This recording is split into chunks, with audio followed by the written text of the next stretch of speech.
Rock 102, Springfield's Classic Rock. It's 5:35 and Everclear with Bax and Nagle at Rock 102.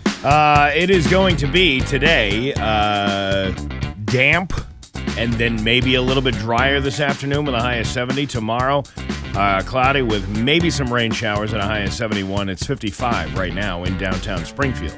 Guitar great Gary Hoey's going to be our guest this morning. He's got a brand new record coming out on Friday and a release party in Derry, New Hampshire on the same night at the Tupelo Music Hall, and then he goes on tour with Lou Gramm. There you go. For a part of the summer. So we'll talk to Gary about all of that stuff and more coming up after 7 o'clock. Oh, yeah. We got lots of stuff to talk about today. Sure we do. Yeah. And we'll get to it. It's Bax and Nagle at Rock 102. Rock 102, Springfield's Classic Rock. It's 5:50 and Def Leppard with Bax and Nagle on Rock 102. Could be rainy, could be sunny. Who knows? It's going to be a high of 70. Tomorrow, rain with a high of 71. It's 55 right now in downtown Springfield. Hollywood Trash is brought to you by Western Mass Masons. Call them for all your foundation and chimney needs. Somehow you still care about what's happening in Hollywood. So, from Tinseltown, 3,000 miles away, it's Steve Nagle's Hollywood Trash. Kylie Jenner flew solo at the Met Gala on Monday because Timothy Chalamet was spending time with his mistress. What? The New York Knicks. Oh, that's his mistress. The Knicks had a big playoff game that night against the Celtics, and Timothy was holed up somewhere watching it on his tablet. After New York came back from a 20-point deficit to win by 3 in overtime, he posted a picture saying, quote, "I'm crapping myself. This game is insane. Shaking. What a win." I'd rather go to the Deerfield Craft Fair than to the Met Gallery. Or the Met Gala. Well, did you hear what else happened at the Met Gala? Unfortunately, I've heard other things. Bebe Rexha looked amazing. But it didn't stop any body shamers from taking aim at her. The haters even included Azealia Banks, who trashed her look on social media. Bebe responded that she has this polycystic ovary syndrome, and she recently lost a pregnancy, so maybe people should think twice before commenting on people's bodies. I'd rather go to like a knitting expo with the Big E than go to the Met Gala. What about Farrell or Farrell? Whatever. How do you say his name? I don't know. That guy. He apparently designed the Rosa Parks undies that Blackpink singer Lisa wore to the gala. People were criticizing her fashion choice, but maybe now they'll rethink that. This whole thing should be read in like that. Oh, my God. I would rather go to a prostate exam with a guy with very dirty fingernails than go to the Met Gala. Well, dirty fingernails means he works. Yes. Like there's like you go to a construction site. Yeah. You see a brand new shiny bulldozer. That thing hasn't had its time yet. I get it. You gotta let it break it in a few hours, a few hundred hours. I'd rather have double up on the prep for a colonoscopy. Oh, yeah. Drink 2 gallons of Go Lightly, then go spend 5 minutes at the Met Gala. Actually, I'm with you on that one. Yeah.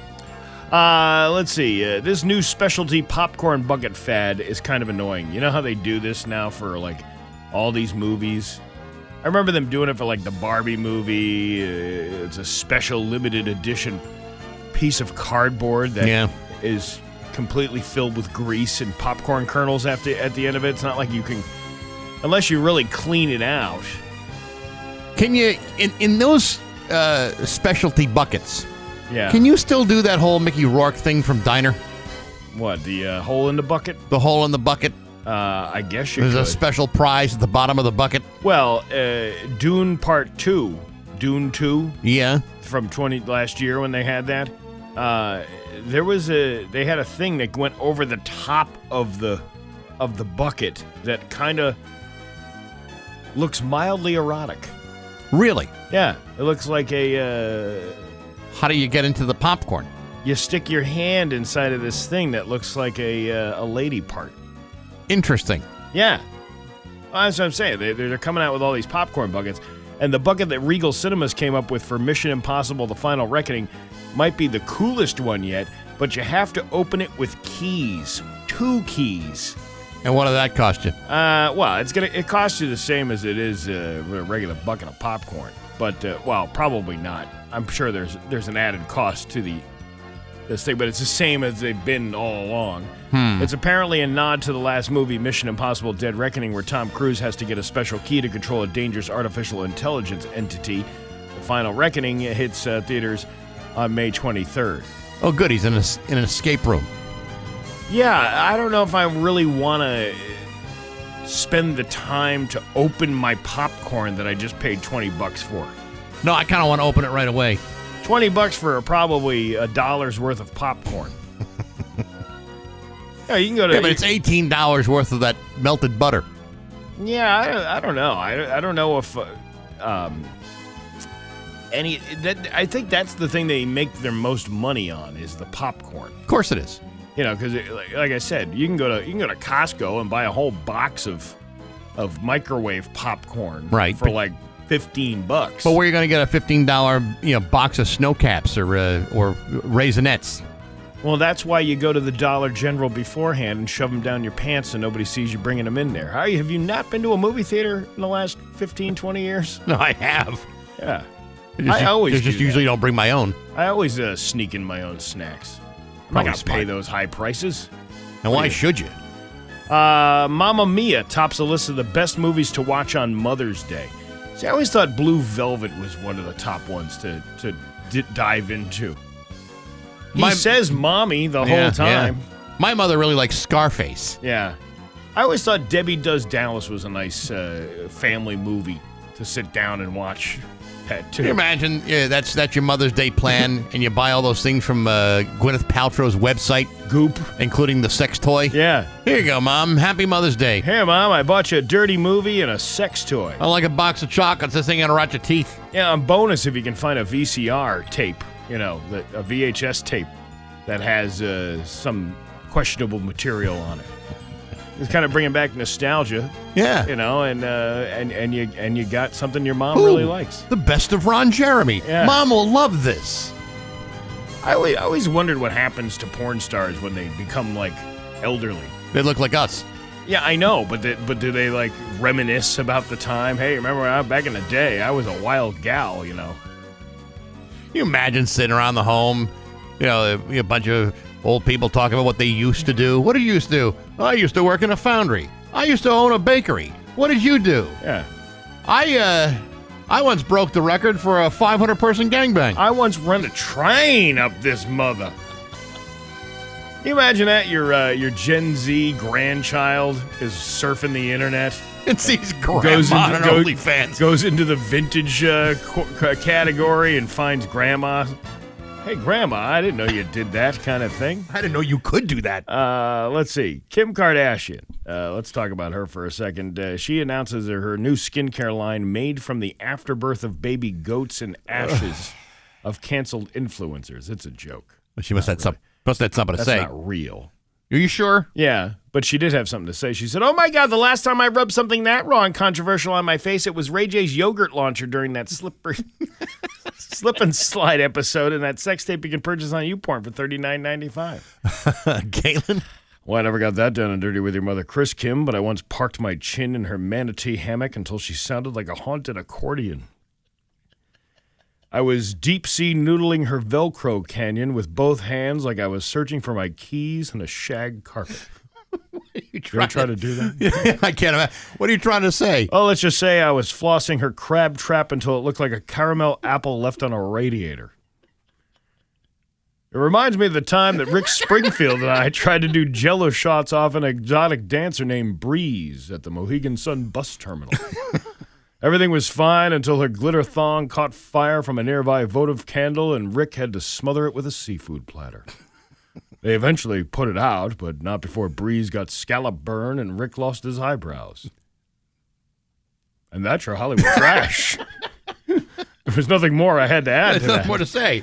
And that, Bax, is your Hollywood trash on Rock 102. Ugh. And now, Bax's View from the Couch, brought to you by Rocky's Ace Hardware, Benjamin Moore Paint, Cabot Stains, plus rock-solid painting advice and expertise. Hey, good morning, sports fans. How the heck are you?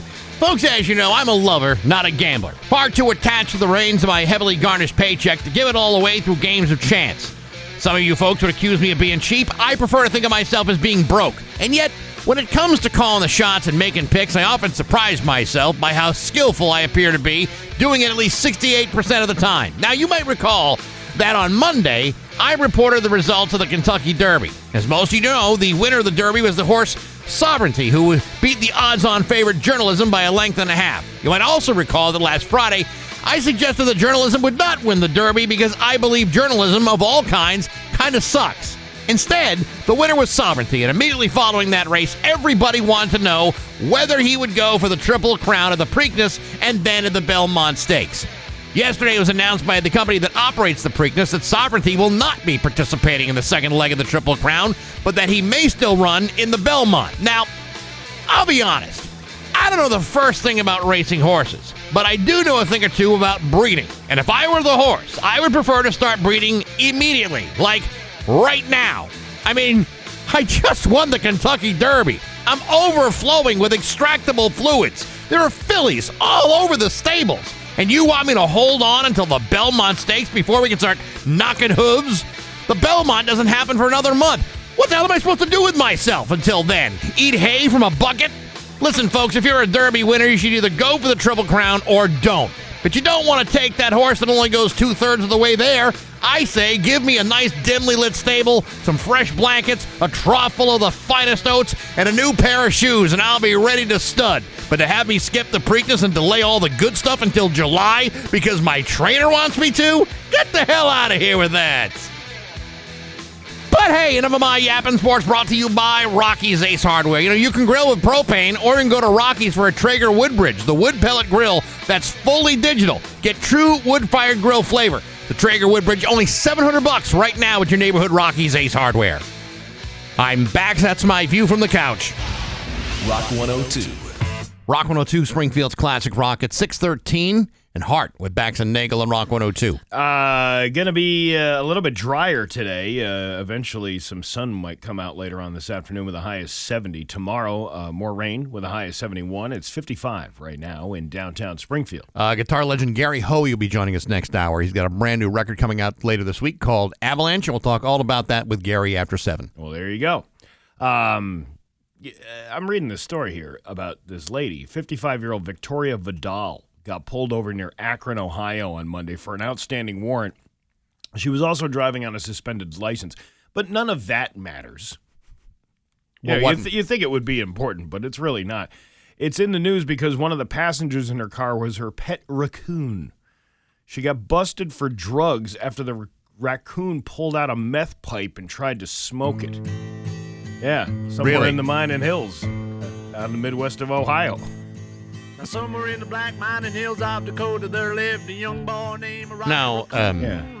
he was smoking meth? Yeah, the cop couldn't stop laughing, and his chest cam got this whole thing on video. He was arresting Victoria when he looked back at the car and saw the raccoon named Chewy sitting in the driver's seat holding the pipe up to his mouth. Huh, interesting. One report said the cop took the first meth pipe away, so Chewy grabbed a second pipe and tried to smoke that one.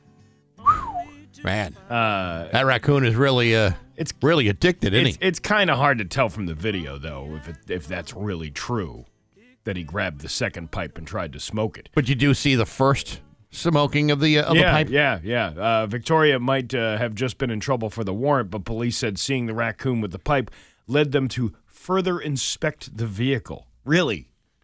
You think that would be a reason to want to search more?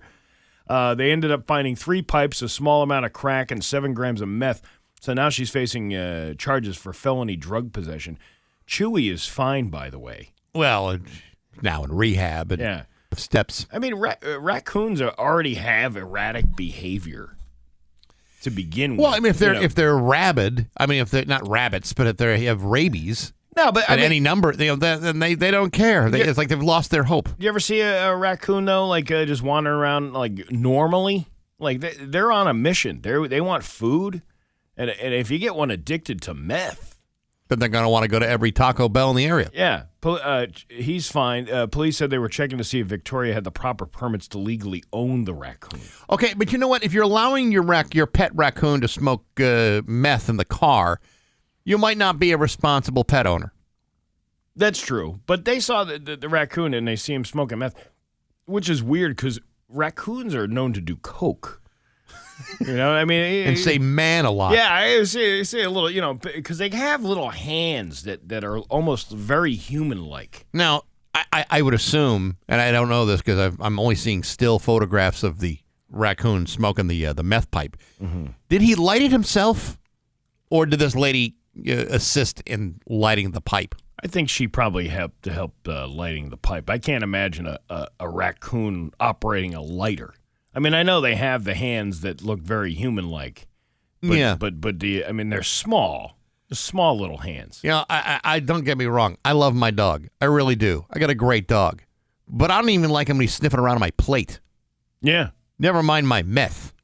Well, you got to keep your meth separated from your food. I often do, but I'm just saying, I wouldn't want a furry woodland creature poking his nose around my business. My meth is my business. That's my meth. That's my meth. It's not your meth. You go out and get your own meth. Listen, I got you some chicken bones from a trash can. That should be I enough. smoke the meth pipe. You don't smoke the meth pipe. You eat the garbage. That's like my dog eating the trash. Yeah. No, if he started, if he found a bong or something and started ripping, ripping hits off of that, then we might have an issue. That's where I'd really get mad. But, your dog clearly has a problem with garbage. Yeah. Like he's addicted to garbage. Like that's his that's his crack right there. All the refuse that you throw away could be like could be anything. Could be like a piece of fat from a pork chop. He's going to want to go into that and rip it to shreds. It's weird how he picks and chooses what he wants to get. What's he normally going for? I mean, he'll go for anything. But like last night, nobody was home for a couple hours. Mm-hmm. I come home. I come home by myself, and there's a bag of pretzels that one of the kids had left out on the countertop. Oh boy! Which I'm surprised that he didn't eat that. Like he's very picky. Well, those pretzels make him thirsty. Yeah, but like last week, there was a red pepper on the counter. And he ate he destroyed it. There was seeds everywhere. I had to go pick up all the seeds off the ground. But it's like, wait a minute. I've tried to give you vegetables before, and you turn your nose up at them. But yet here you are. You got a full bag of pretzels that you don't even touch, but yet you eat a pepper off the countertop. I don't understand how the mind of a dog works. I don't really get it either because, I mean, we have food in the house all the time for the dog. We don't give him... occasionally he'll get a scrap from the table, but it's rare. But yet he'll still go outside. Is it cooked rare or is it just a rare occasion? No, it's a rare occasion. Oh, gotcha. Yeah. That he'll have like food from the table. But yet he'd be more than happy to go outside and chew on grass and then, eat his own puke. Yeah. Given the choice, I'd rather have something from the garbage, a table scrap, or my regular food than go outside and eat grass.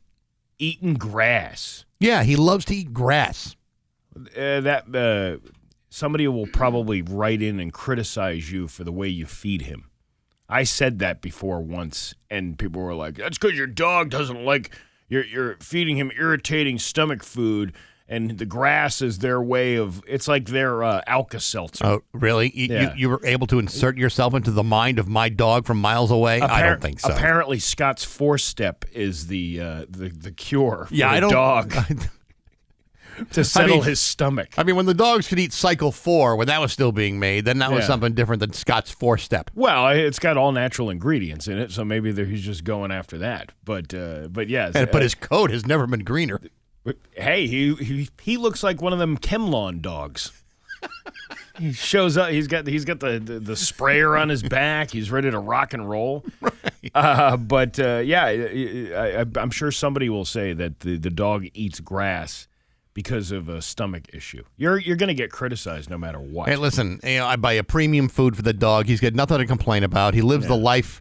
He lives the life of a king. That dog. But I would rather have the dog eat trash than smoke meth. Well, then he's losing all his teeth. He's running for Congress. He's He's doing all kinds of things. After you get a meth problem like that, you got some issues going on. He's the Heisenberg of the raccoon world. He's running a puppy sex ring out of his basement. Say my name. Yeah. What's my name? It's 621 at Rock 102. Keep Mom out of the kitchen. Rock 102, Springfield's Classic Rock. It's 628, and the Foo Fighters are Bax and Nagle and Rock 102. Dan Brown will have the full forecast for you. Hey, Alice Cooper's coming to Mohegan Sun Arena on May 23rd, and we want to send you to the show. All you got to do is listen to Dan Williams this week. He's got pairs of tickets to give away every single day. Visit rock102.com/concerts to find out more from Rock 102, Springfield's Classic Rock. All right. Alice Cooper. 78-year-old Alice Cooper. Oh, man. Dan Williams did a video about that. I know. Yesterday about him, does he have all the aches and pains that other old men have when he gets out of bed? Of course he does. Yeah. Well, how's he? You gotta still have it in you to do a performance like that. Because, he was a guy that moved around on stage quite a bit. Yeah. Reaching from bottle to bottle back in the early days. Yeah. Now he's been sober, and I'm sure he feels great. I'm sure he's out there, exercising, taking care of his blood sugar, his prostate levels. I'm sure he's dealing with all the things we all deal with. I remember watching Peter Wolf from the Jay Giles Band. He was 70 at the time. That was 10 years ago.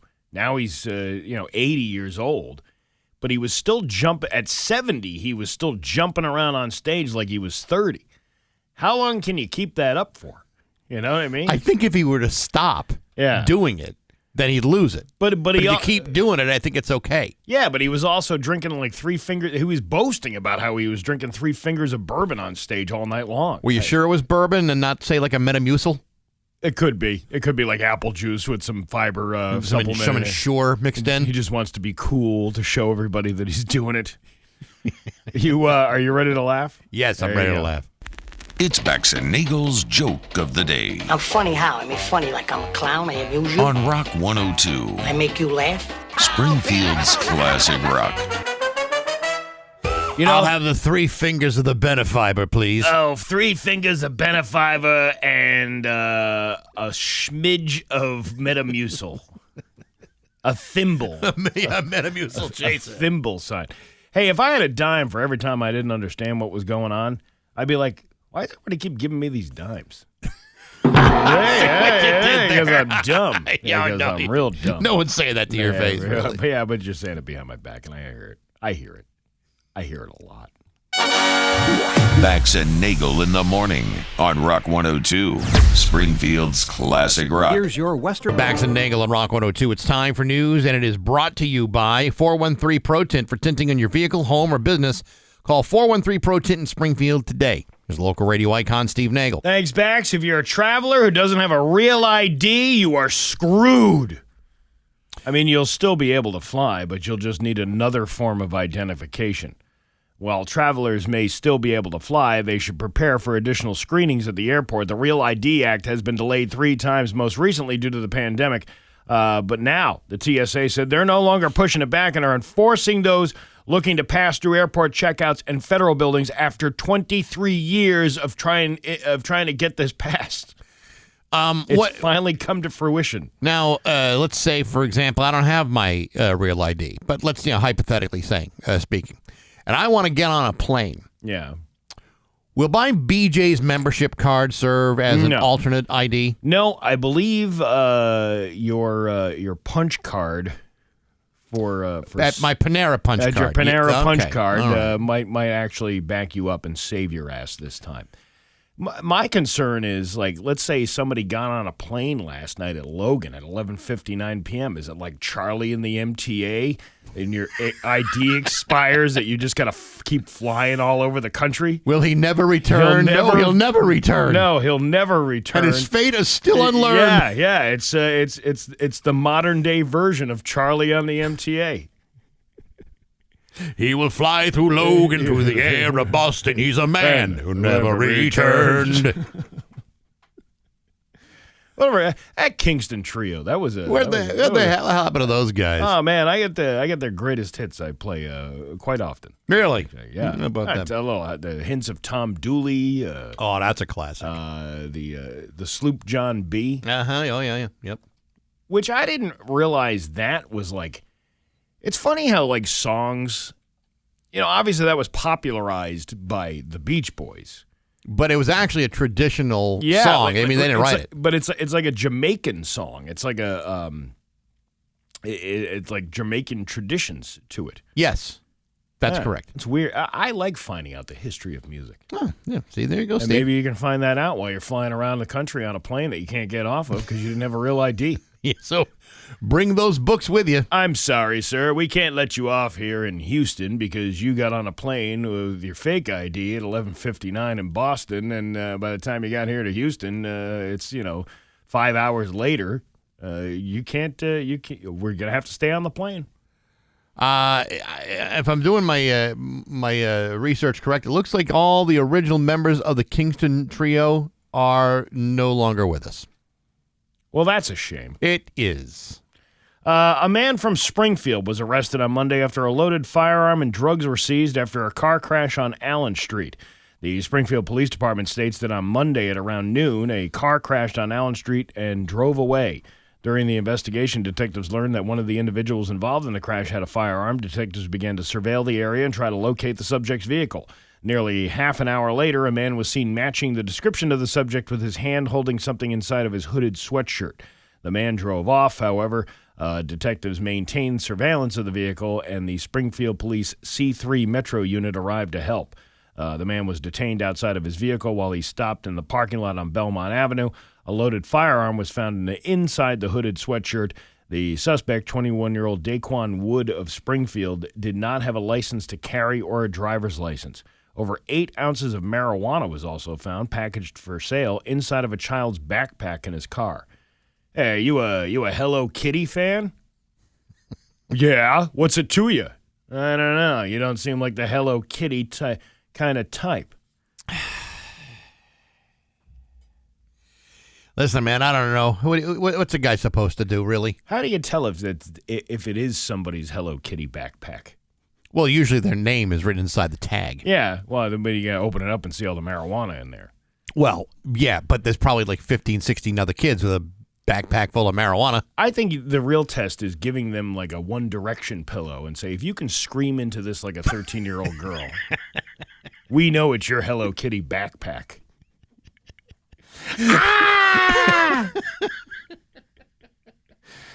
Daquan was charged with a slew of charges, and he'll be back in court, and yada, yada, yada. Let's see.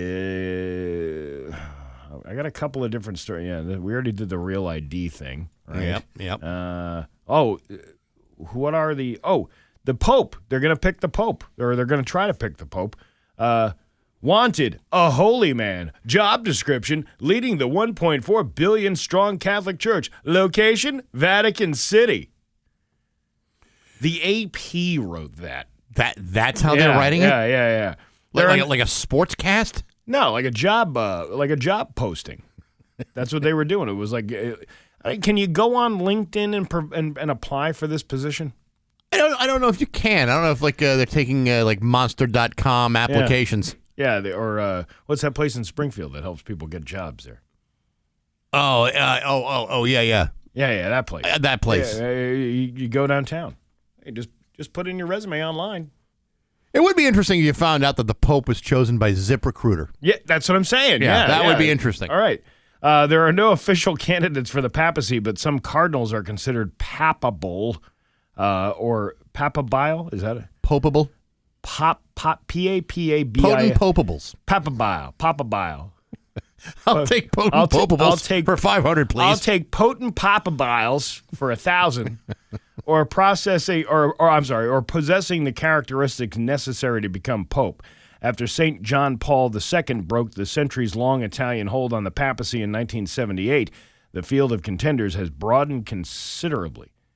The Italians. Italians have been kind of boxed out for quite a while here. Whoa, hey, you shutting us out of this Vatican City? It's right here in our own country. What the hell? I keep thinking of that scene where like Paulie Walnuts is in the is in the coffee shop. Yeah. Oh, we made this. This is our culture. This is our stuff. I feel like that's what the Italian Cardinals are doing right now. Probably. Doing a big Italian power block. When the Cardinals enter the Sistine Chapel on May 7th to choose a successor to Pope Francis, the first pontiff from Latin America, they will be looking above all for a holy man who can guide the Catholic Church. Beyond that, they will weigh his administrative and pastoral experience and consider what the church needs today. Well, I mean, how many people lie on an application, too? It depends on how badly you want the job. Here's a selection of possible contenders in no particular order. The list will be updated as Cardinals continue their closed-door pre-conclave discussions. Ooh, the pre-conclave. That's like listening to the pregame show for a Patriots game. That's right. Here on Rock 102. Hey, who do you think's going to win the papacy, Bob? Well, I think Pope Francis might win it again. I will be back on the Papacy Radio Network here at Rock 102. I don't know. I'm thinking something from Africa or Asia, two of the biggest population growth spurts in the Catholic Church. And we'll be back again with more of the Papacy Radio Network. Because it's really just to sell commercials. I can see there being commercials from Aquapope. Aquapope. From the Vatican. From the font to the Vatican to the yard. Yeah. To the conclave. Well, what about, I think you got Chef Jeff in the kitchen over there at the Vatican kitchen, cooking up daily delicious food specials each and every day. Papacy Delights. Yes. Yeah. And then you got, if you needed any Pope equipment, you can go to Rocky's Ace Hardware. Rocky's Ace Hardware. Yeah. For rock solid service. Yes, rock solid service. Yeah. I'm trying to be very, very careful where I step. I wonder if that Pope sleeps on a sleep number bed. What do you think? I don't know, and I wonder what the Pope number would be. The Pope number would be a modest, like 40. Francis would be a modest number. Yeah. You don't want it too. This is too hard. These are too soft. But this one is just right. Cardinal Pietro Parolin. That's one of these guys. Born in 1955. He's Italian. He's the odds-on favorite, that guy. Is he? People love the Pietro. Who else is it? Cardinal Luis Antonio Tagle. Yes. He's Filipino. He's pro-prefect, dicastery for evangelization under Francis. This is really kind of like a modern day interview type of thing. You know, it's a really it's shrouded in secrecy, but there are certain rules that are established that you can read about. Yeah. But what goes on in the conclave? There ain't no misbehaving when you're conclaving. You know what I'm saying? So you can't talk to anybody on the outside. You're sequestered. There's Wi-Fi jamming going on. They put a new floor down to make sure that no one put that there are no microphones underneath the subfloor. Ooh, I mean they go all out. And why is there's it no that- speeches. There's no nothing. They just kind of work it all out. Are they that worried that what would be the point of sneaking into the decisions of a pope picking? I think they're worried about the holy sanctity of the process going out on, say, like Instagram. We have a bunch of cardinals doing papal selfies before the announcement of the Pope. Yeah, there was always that church on Allen Street that had the funny signs out there. Yeah, that would say God answers an email, instead of email. They were hilarious back then. Yeah, but I'm just saying. I mean, you got to modernize the church at some point. Do you think who is writing a letter in the Bible these days? Now it should be definitely a blog, an email, a TikTok video. This is Paul's TikTok video to the Corinthians. Yo, what's up? Listen, guys, I appreciate you. Before we go any further, click like and subscribe. Make sure you press the follow button and heart this. Meanwhile, From the bottom up. You got all these eggplant emojis all over the place. Yeah. Or people are putting funny hats on him while he's doing his live video. This one's gospelicious. Yeah. You know, what you might not know about all of this is, like a religion, it is like one of the hottest topics in podcasting. Yeah. Religious podcasts do very, very well. Self-help do very, very well. Music podcasts, probably on the lower end of excitement for a lot of people. But I will say, if I started to add religion into my podcast, that thing would explode. You really think so? No. Yeah, it wouldn't. You have to I do it the have right a hard way. time imagining talking to a Catholic cardinal and about his which Butthole Surfers album he likes the best. Why, you don't think Pope Francis liked pepper? He might look like pepper on his I food. don't mind the sun sometimes, the images it shows. Yeah, I'm sure he liked pepper on his food. Yeah, but not Pepper the song. Right. I'm sure there's a pepper boy in the Vatican. You never know. There's got to be a pope who was a big Foo Fighters fan at some point. Your Pioneer Valley forecast today, hopefully a mix of sun and clouds. I can't tell until the sun comes out. I'm not. I don't trust any of these forecasts. Yesterday they said sunshine, and the sun didn't come out until maybe at 7 o'clock last night. And it was out for like 5 minutes and it went away. High is 70 today. Tomorrow, rain with a high of 71. It's 56 right now in downtown Springfield. I'm Steve Nagle, and that's the news on Rock 102. Oh, yeah. Rock 102, Springfield's Classic Rock. It's 6:54, and the Rolling Stones with Bax and Nagle on Rock 102. Hopefully some sunshine today with a high of 70. Tomorrow, rain with a high of 71. It's 56 right now in downtown Springfield. This week on Baxi's Musical Podcast, my guest is Paul Leary, the guitar player from the Butthole Surfers. Really cool interview, not only about the band, which is legendary, but also some about the production work he's done. He's worked with Stone Temple Pilots and U2 and Sublime and the Meat Puppets, and he's done a bunch of other great stuff too, and some great stories to tell about John Paul Jones of Led Zeppelin, who he's worked for and played with, and really cool. Check that out on Apple Podcasts, SoundCloud, Spotify, the Rock 102 YouTube channel, rock102.com, and on the app. It's all brought to you by Metro Chrysler, Dodge, Jeep, and Ram at Chicopee, and Rock 102 Springfield's Classic Rock. I'll definitely listen to that. I'm a huge Led Zeppelin fan. I always like hearing the different stories about, things like that. He played on some of John Paul Jones' stuff, and John Paul Jones produced a Butthole Surfers album. How about that?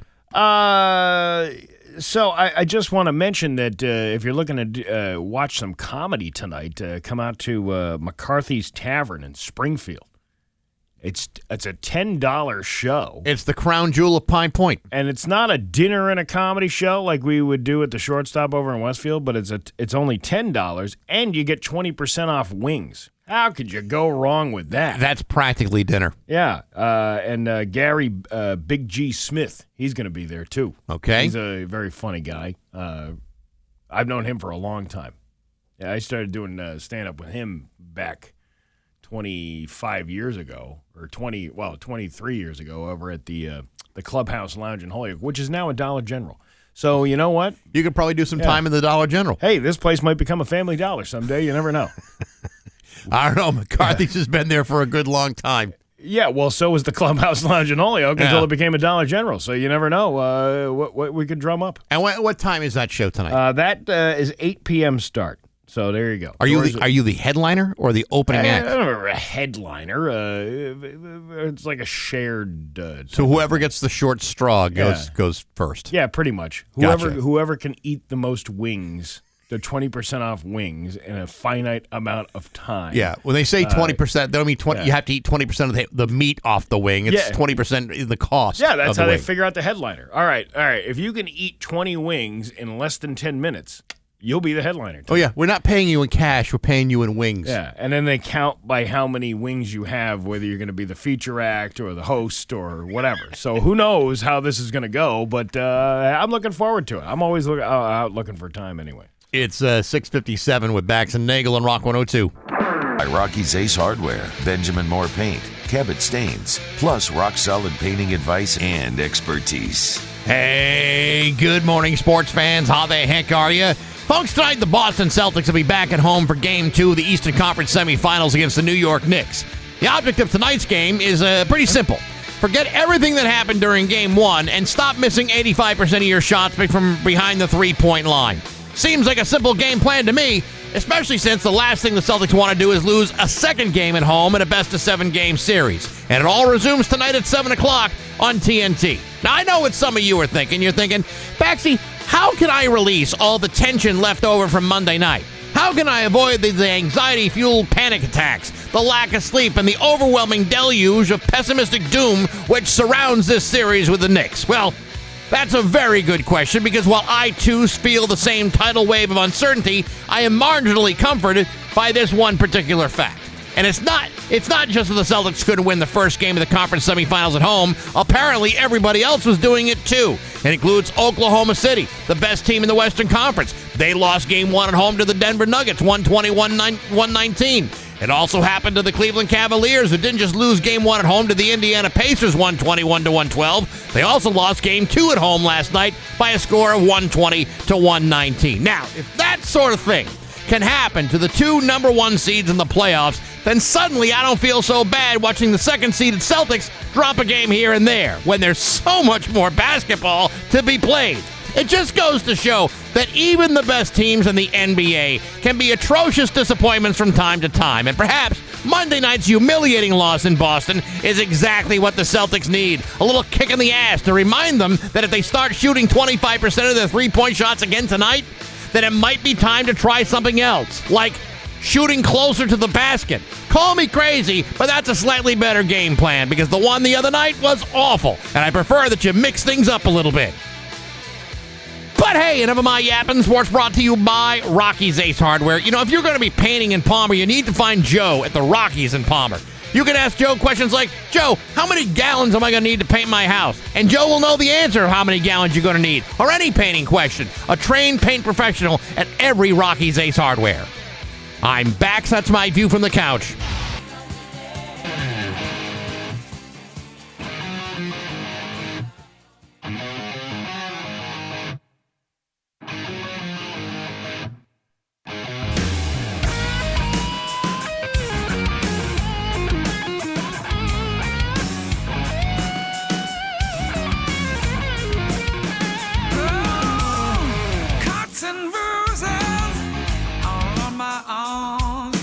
Rock 102, Springfield's classic rock. What that is right there, that's brand new Gary Hoey from his album Avalanche. Is that him singing? Yeah. Really? I can actually sing. I didn't even know he sang. His last bunch of albums, he has been singing, not just doing instrumentals. Who is this guy? I've never heard of him before. Gee, I don't know. I've only been on the show for 30 years. I've only been talking to him for like 35. I just saw this new band called Trailer Trash the other night. Yeah, well... Anyway, Gary's new album is coming out on Friday, and he's got a big release party at Derry, New Hampshire, the Tupelo Music Hall. And then he's going to be touring around the country with Lou Gramm and the Lou Gramm All-Stars, Lou Gramm from Foreigner. Very cool. And Gary is on the phone with us right now. Good morning, Gary. How are you? I'm doing great. How you guys doing? Good morning. It's great to have you back. Man, what a big week for you. It's the first album in 6 years coming out this week. Yes. Yeah, on the 9th, Friday, it's going to be out. Avalanche is finally here after all these years. It's crazy. I thought it was pronounced Avalanche. I was saying that yesterday, that it was, I believe it's Avalanche. It is. It's Avalanche for the Europeans, but it's Avalanche. But for everyone else who speaks the English language, it's going to be Avalanche. Now, exactly. So, 6 years is... it's finally here. I'm very excited, man. It's been, it's crazy. You hear stories about records taking forever. Def Leppard had all kinds of crazy things before one of their albums. It took years to get done. People almost died. And it's like this album, I lost my mom during this record. I took care of her for a couple of years. I was her caretaker. And I lost my sister to cancer, my younger sister. So all these things were happening to me, normal stuff that we all go through. And then one day I went in my studio, my hard drive somehow disappeared, and I lost most of my album. I had to start all over. So that happened, and just, things like that. But the album turned out to be a very therapeutic album, and getting back to my rock roots, and having my son Ian play with me. So this is really a fun record. I'm excited about it. Your son Ian has been playing for a while and is really, really good. He's been on a couple of your records over the last few years. He's part of a song, "Dear Mama," just a tribute to your mom. That had to be really cool to have your son being involved in that. It was amazing. I started writing the song when my mom was still alive.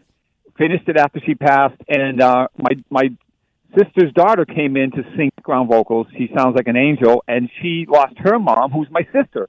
So we were both kind of feeling it, and we wanted the song to be a celebration for moms, not so much like a sad thing. And I'm doing a really cool video that's going to be out on Mother's Day to honor my mom with some of the coffee time with mom stuff we used to do on social media.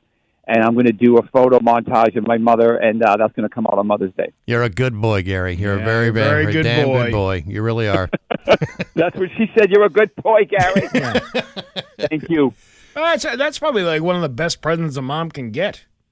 That's better than like artwork on a fridge, you know? Right, exactly. Some crayon, some drawing on the fridge.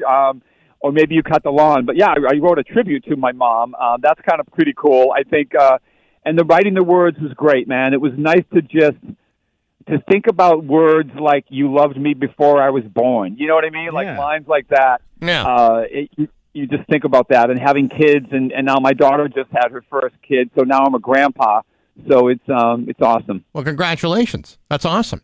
Thank you. Thank you, man. So I have to ask you, because I know you and I have talked about this privately. I know that Lita Ford is a very good friend of yours. I believe you and I have had the discussion about how Lita may have called me an a-hole live on the radio, but I don't know, almost 35 years ago. I'm not bitter. I'm not holding it back. In fact, I may have been an a-hole at the time, but you do have a very good relationship, a long-standing friendship with Lita. Tell me a little bit about that. Yeah, absolutely. Well, Lita, she's definitely a really cool person, but she definitely tells it like it is. And then she's told me off a few times, man, and I've been on both sides of it. So, but I love her dearly. And she, I'm just joking, but one time I did try to change her amp setting. She's like, "Hey, man, don't touch my amp." So I respect that. But we started working together on "Living Like a Runaway," which was her last album, and it was a book that she wrote. And so we became really good friends. I met her a couple times over the years, and then I just jokingly said, "You should come to New Hampshire and do a record with me sometime." And she called me. I couldn't believe it. And we got together, and she'd worked with a lot of producers in the past, lots of big famous people and stuff. And I just kind of listened to her songs, and we worked together really hard. And I told her the truth. I said, "This needs work. And she said, "You're the first one that told me the truth." So it just kind of gave us a proving ground right away that we respected each other. And so when I wrote I Would on the new album, I kind of wrote it with Lita in mind. Years ago, never released it. And it was about her losing her children kind of to a custody battle and a whole thing with her ex-husband. It's in her book. And, and so she didn't have her children, so I wrote a song. If I could go back in time, I would. If I could change the things that I did, you know what I mean? Yep. And so she wrote this, came in and sang the song and just knocked it out of the park. And she loves the song. And we just finished a new album of hers that's going to be coming out. She's just looking for a label right now. She's shopping around, and that'll be coming out. Well, whatever you do not ask her to go bowling with you, because she will probably say no and call you an a-hole. She will, but I'm going to bring her on the show. I'm bringing her down. We're going to come in the studio. We're going to do the song live. Dude, you know what? If you could make that happen, and I had the opportunity to kind of hash this whole thing out with her after all this time, and we're talking like 1990 for crying out loud, back when she was at her height, I would be more than happy to have that conversation. Not to use you as an intermediary, because that's unfair. But you know what? If it had to happen, I'd let you intervene. I think it'd be good, man. We'll bring a couple of acoustics. We'll come in. I need the therapy, too. Yeah, I know you do. I know, absolutely. You've got a hell of a year. She'll probably look at us, too, and go, "You're both a bunch of a-holes." Yeah, probably. She'd probably be right. Yeah. You're also on tour with Lou Gramm and the Lou Gramm All-Stars. Tell me about that. Oh, man, playing with Lou is just amazing. I've been a fan for years, and back in the 90s, when I was first touring with my album Hocus Pocus and everything, I got to open for the Doobie Brothers and Foreigner on a tour. this was the early 90s, so I'm opening up for Foreigner and hearing Lou every night and just, amazing. And then, here it is 30 years later, and I'm playing guitar in his band. It's just it's a surreal thing. And he's been threatening to retire for a while now. So we've got some shows this year. We'll see what he decides. And he's doing some stuff with the Foreigner band, and that seems to be giving him a lot of excitement, a lot of life. And hold on, I got my guitar.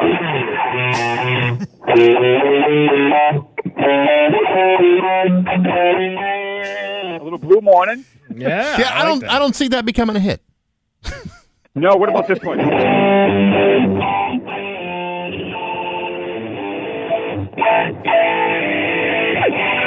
No. But that has to be fun to be playing those songs with that guy and hearing his voice sing them. That has to be a lot of incredible. Pretty much a thrill. Yeah. Can you play, it's one hit after the other. It's all hit songs, and it's a lot of fun. What about Feels Like the First Time? Feels Like the First Time. That's a good one. How about this one?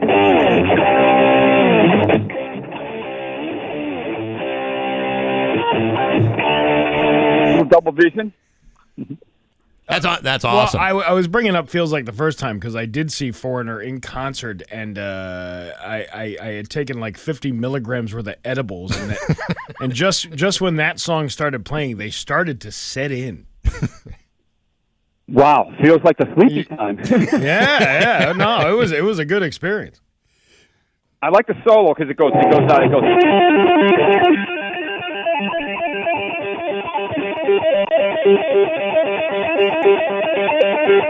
Yeah, that's what brings me right back. Gary, the new album is coming out this week, May 9th. Avalanche, it's your first album in 6 years. Best of luck with it. I hope we get the chance to see you soon. Oh, absolutely. Thank you guys so much. Always a pleasure to hang out with you. I appreciate it so much. Thank you, bet. Man. Gary Hoey with Bax and Nagle on Rock 102. Rock 102, Springfield's Classic Rock. It's 7:27, and Jimi Hendrix with Bax and Nagle on Rock 102. Dan Brown will have the full forecast for you. If you do not have the Rock 102 mobile app, I don't know what the hell's wrong with you because it's been out for months, and I'll tell you, it's awesome. Everything that you could ever possibly want out of an app with a radio station, we got it. You can listen to Rock 102 wherever you go. Listen to station podcasts like the Bax and Nagle On Demand podcast, Baxy's Musical podcast, access contests, events, the concert calendar, and you can connect via social media. There's also the open mic feature. Is a lot of fun, too. It works with Apple CarPlay and Android Auto. All you got to do is go to rock102.com to find out all the details and then download it from your app store. It's brought to you by Aquapump, water pumps, water filtration, and water treatment options in Stafford, Connecticut, and Rock 102 Springfield's Classic Rock. What are we doing here? We're doing a radio show of some kind. Is that I'm having issues with the computer. Today's the day, apparently, that I got to change the password on the computer. And I have two computers going here every morning. I got this one that I'm on right now, which is luckily still working. But also there's one on the other side where I edit the podcast and all that stuff. Right. And I went to go log into it, and it says, you need it's change your password day. It doesn't say it like that, but it should. So I tried to change the password, and it says, I'm sorry, your password cannot be changed at this time. So now I am locked out of the computer because I cannot change the password, even though today's change password day. Well, that doesn't make any sense. It doesn't make any sense. Why would today be any different? I don't know. But they're not letting you put in Bosco 6969 again? I don't know, but if I don't get this resolved, I bet you that IT guy's going to have that smile wiped right off his face. I'm telling you. Hey, Steve, how you doing? Yeah, I got some words with you, my friend. I think that smile is completely unwipeable. I don't know. Not after I get done with him. You're going to show him the daddies and see what's up? Yeah, I'm gonna be a difficult employee. So somebody he has to deal with, and just keep. Let's see how we can push people. I'm always about pushing people to the edge to see how far they can go. I've noticed that about you. Yes, well, you can do that. I'm an instigator. You are a big instigator. I'm not a. What's the a team player? A team player. I'm an instigator. Now, how can you not be a team player and be the cake czar at the same time? Because the cake czar thing is all about me anyway. Well, really, I thought it was about team building. No, I had to give that cake prince title to that girl upstairs because I don't know, diversity or something. I don't know what we're doing around Or here. people trust her to get things done more than they trust you? Well, yeah, I needed somebody to go pick up the cake. Well, you're working. You can't be No, I can't. expected to go grab it. I mean, No. honestly, she's Cake- on her way. Cake day is Friday, I know. and we're having carrot cake. I like carrot cake. Yeah, I do too. And I'm sure, Fiorentina again? Of course. I'm sure they make a great carrot cake. Well, I'm sure they do, but I don't know. Vegetables, sweets. Typically, I don't like things that grow in dirt in my cake, but when they're making it, you know it's done with love. Well, they said there was greens in it. Greens? Yeah, it must be part of the carrot that they put in there. The top of it. Like, really? Don't you cut those off usually? I don't know. Maybe they just grind it all up. Well, we'll have to see about that. But no, I don't know how you can do both, not be a team player, and expect to continue to have this power-hungry thing going on with the cakes. That's what a czar is. A czar doesn't follow the rules, but his own. I can make up the rules and change them anytime I want. You know, there could That's be what it says so in the decree. There could be a silent coup working against you to overthrow the cake czar. Oh, really? I'm not saying there is. I'm just saying there could be if people are dissatisfied with your efforts. I don't think anybody's dissatisfied with my efforts. You know how many years we suffered under grocery store birthday cake? I know, it was A disgusting. sad grocery store birthday cake. But not, then not for even like- the good one. The generic one. And then, once the economic collapse of 2008, we were without cake for years. No, that we were out without cake. Let's see. I think when Mussolini took over for a little while. That was my people. You know. That I guy. don't know. I don't know. And then I brought it back because that's how you build morale. Which you don't care about. You care about the power, apparently. Well, listen. Pick any world leader who lies about what their intention is to do. You know, my intention is to bring people together.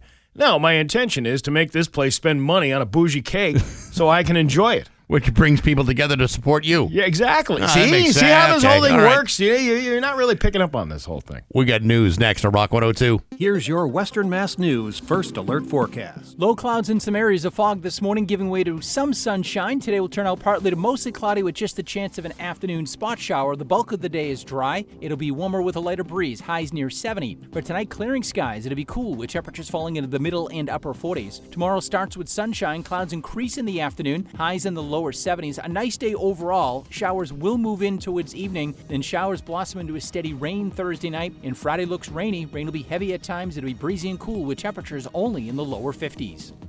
With your Western Mass News First Alert forecast, I'm meteorologist Dan Brown. Imagine it's cake day where you are, but you bring home the cake and you put it in the fridge, but all of a sudden you discover, oh my gosh, the fridge is busted. Well, what are you going to do? You could always fix it, I suppose.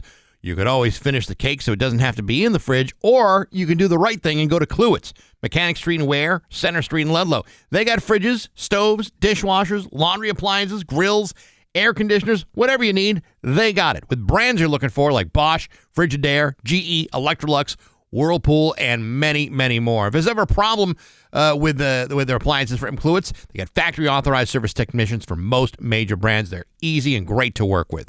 Kluwett's is a local family-owned business. They've been around for over 70 years. Think about that. So go to Kluwett's, Mechanic Street and Ware, Center Street in Ludlow, or Kluwett's.net. Get to know Joe Ryan. He already knows your car. Buddy Rubbish said those words back in the fall of 1990, and Joe made a radio campaign of it. Now there's something new at Ryan Imported Car Repair in Northampton. Tim Ryan. Get to know Tim Ryan. He already knows your car. Maybe doesn't have quite the same ring to it, but Tim's been learning at Joe's side all along. Fixing cars is the family business. Joe and Tim. Get to know the Ryans. They already know your car. Hi, Jeff Serra from Serra Nagle, and Ford has just announced employee pricing. Ford assembles more U.S. vehicles and employs more U.S. hourly workers than any other automaker. With employee pricing, you pay what a Ford factory worker pays. Employee pricing on new Mavericks, Bronco, Explorer, F-150, Super Duty, as well as Lincoln Aviator, Corsair, Nautilus, and Lincoln Navigator. Come in now for the Ford and Lincoln employee pricing event. Sarah at Nagwam and at sarahford.com.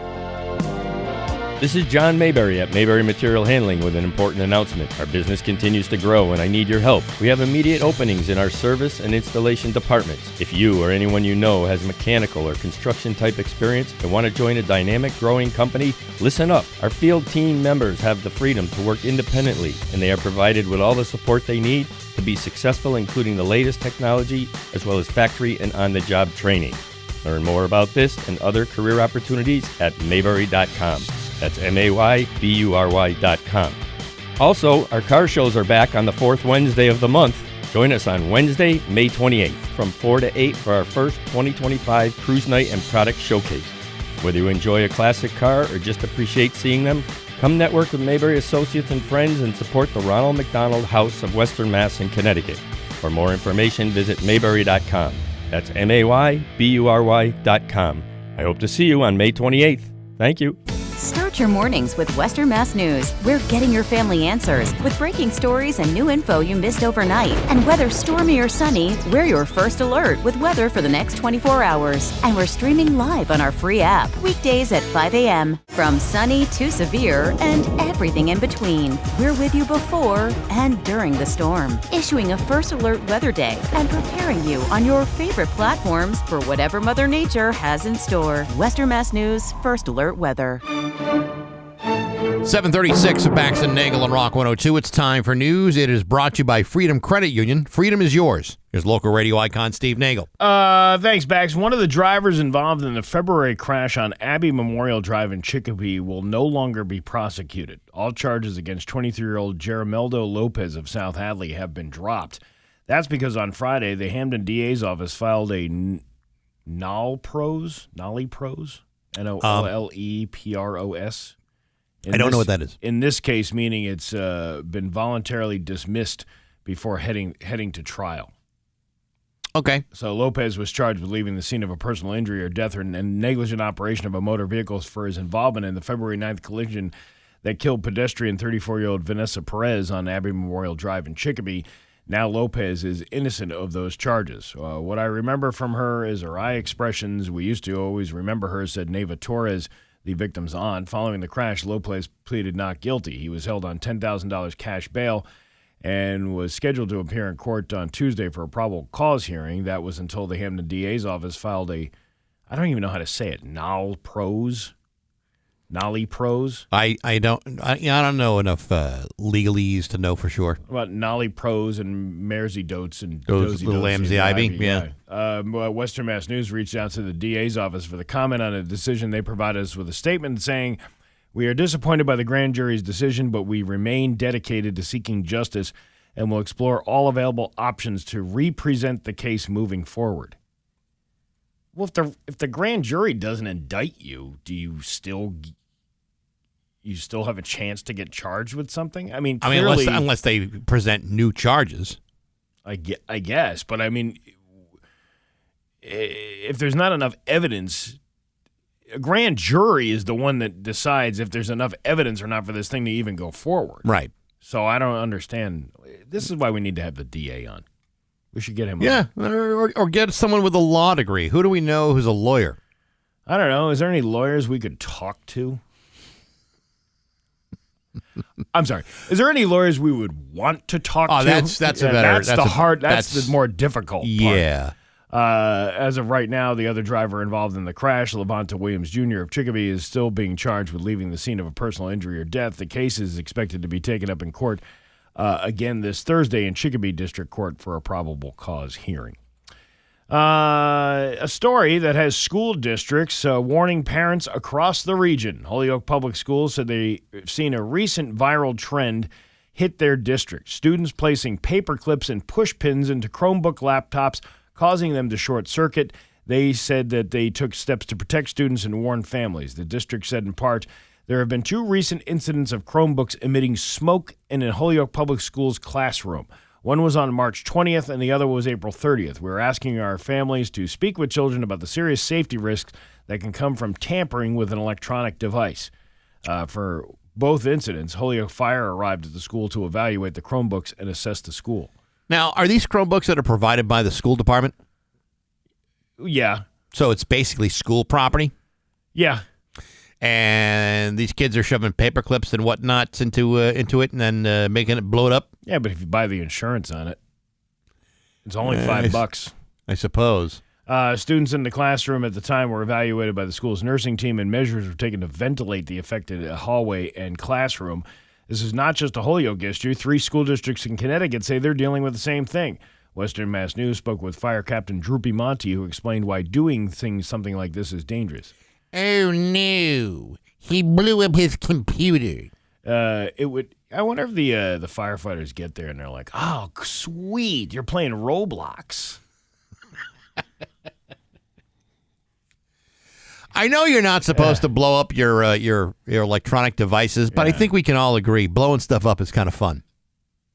Yes, it's kind of fun, but it's definitely not encouraged among school children with their especially Chromebook laptops. Especially in early May when there's still so much more of school left to go. You probably have, 4 or 5 weeks left? Yeah, but you know what? This is always the longest time of the year.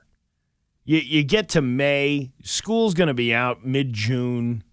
It's really a little over a month. Oh, I know. But it is the longest little over a month that you can experience as a kid. Listen, you don't have to tell me. Yeah. You know, my wife's a teacher. I see it in her glazed eyes every single day. Every afternoon when she comes home after teaching kids for a full day. Yeah. Her eyes are glazed. She can't speak. They're waiting for that day, the last day where all the teachers throw all the supplies out the window and said, "See you later, suckers." And then they go out and get drunk. Some of them do. Not all of them, but some of them go to yoga class, Zen. Some go to the gym. Yeah, I know. Yeah, not everybody's the party animal. I know, but they're all thinking it. Well, listen, I always said those teacher development days were really, ironically, coinciding with Dollarita month at Applebee's. Who wants to go get day drunk at an Applebee's? Believe it or not, teachers would rather go to an Applebee's than go to a professional development day. Well, yeah, because they have the big pretzel and they have the riblets and absolutely right. all the delicious things that an Applebee's menu has to offer, along with dollar margaritas. Right.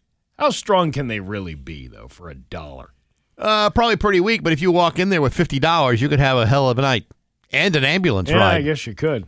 Now, if you had $1 Long Island iced teas, you might have a fighting chance.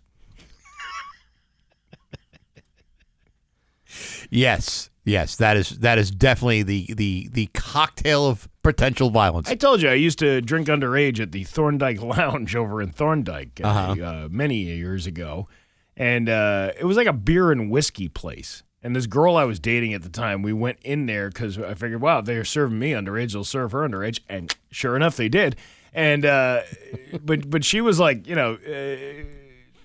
women like different. They don't like beer and whiskey. Not a lot of them do. No, there's like either or. Yeah, it's more of like a hard liquor kind of thing. So she asked for a Long Island iced tea, and this bartender like looks at me like I got two heads with the asking for a Long Island iced tea, but then says, "Well, what's in that?" And I list off the ingredients: the vodka, the rum, the triple sec. What else is in there? The battery acid. Let's see, the bleach. Well, here's the thing. She didn't include the sour mix or the Coke, so it was just a clear glass of jet fuel. That's it. That really actually winds up being the most important part of the drink. Yeah, so it's like 4 or 5 shots of booze in a glass, and you know what? That place is no longer open. You don't say. Yeah, can you imagine that? Really? Can you imagine a place like that closing down? I mean, that you get more bang for your buck there. You know, the Long Island iced tea, if we can just speak about this for a half a second, that really is the cocktail of youth. No mature adult is necessarily going to go to a really nice place and say, "Bring me your finest Long Island iced tea." I beg to differ with that. My mother, she didn't drink. She didn't drink very often at all. She would have one maybe every 6 months. And that was when we would go out to dinner. And during that time, she would order a Long Island iced tea. Why? And she would get cocked. Of course she off would. Of one of them. Of Off course. one. That's the whole point of the Long Island iced tea. Right. Maybe it was to put up with my dad, who was already half in the bag before he even got to dinner. Wow. Yeah. You almost rarely see that in an upscale bar. Yeah. I mean, in her older age, she just went with the one gin and tonic. See, that's a reasonable drink for a reasonable age. Tanqueray and tonic was the drink of choice. The old T&T. That's perfectly fine. But in her younger day, in her 40s, she was drinking Long Island iced teas. Oh, good Lord. Yeah. That's a brutal drink. I wonder how I ever had an alcohol problem. I can't even imagine, Steve. I always had these good role models. I mean, is it inherited? Is it environmental? Well, nature, nurture. What is it? Kids watch what you do. You know, they know that you're doing something. Yeah, that you shouldn't be doing. I don't know. I always thought that was cool. My parents always told me. I told can't wait me till the day I turned 16 and. Yeah, my parents always told me, you don't want this. This is an adult beverage. That makes you want it more. Well, kind of yes and no. But they, back then when they'd have like friends over, they had those little mixers, those little, packets of powder. Oh, yeah. So you're going to make like a Tom Collins. All you needed was the booze and then the mix and a very long straw, and boom, you got yourself Tom Collins. Was it really even good, though? I doubt it, but not. I think for their budget, that's exactly what they needed to do. Your Pioneer Valley forecast today, mix of sun and clouds with a high of 70. Tomorrow, rainy with a high of 71. It is 57 right now in downtown Springfield. I'm Steve Nagle, and that's the news on Rock 102. Oh, yeah. It's 7:50 with Bax and Nagle on Rock 102. I just gave you the forecast, so there you go. I'm not doing it again. Well, I mean, it's early in the day. You probably could a public service here. Be what you. Well, sure. Hey, the Bare Naked Ladies are coming to Tanglewood with special guests Sugar Ray and Fastball on July 8th, and we want to send you to the show. Pat Kelly will have tickets all week long. Shed tickets too, not just tickets on the lawn where you can't see anything and everyone's trying to show each other up by who's got the best picnic. Not under the shed, my friend. The shed is where it's at. Show details, go to rock102.com/concerts from Rock 102 Springfield's Classic Rock. So just a little update on the Huntington town meeting last night, or the zoning board meeting. As you may have heard me talk about before, there was a proposal for an expansion or whatever of this gravel pit that they already have in town. Mm-hmm. There was land that was being... They're trying to partner up with the gravel pit that's there. They have already knocked down the trees on this particular parcel of land. They were going to partner up with the gravel pit so they could, have a joint operation and, use all the materials out of that section. Many people in the town were opposed to that.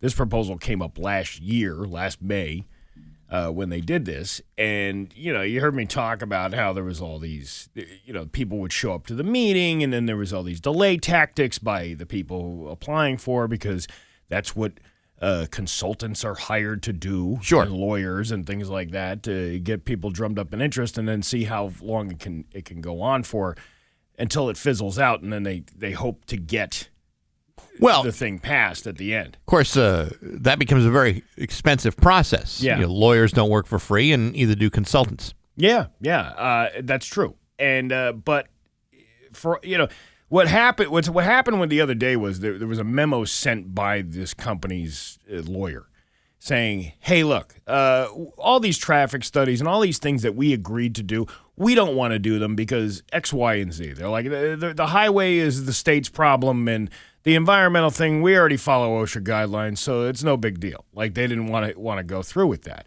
I wrote a memo to the zoning board in response to that, saying, now they're moving the goalposts. You know what I mean? Like, this is just a tactic again, because they wanted to force the vote last night. Sure. Without any public discussion about, so far about, these studies that hadn't even been done yet. Here's what happened. And long story short, they wound up withdrawing the application. So they're not. This thing isn't going to happen, at least right now, anyway. Mm-hmm. it was withdrawn without prejudice, which means that they can reapply again in a couple of years if they want to do it again. But I think what it came down to is, this guy realized how much these studies are going to cost, and that's pricey.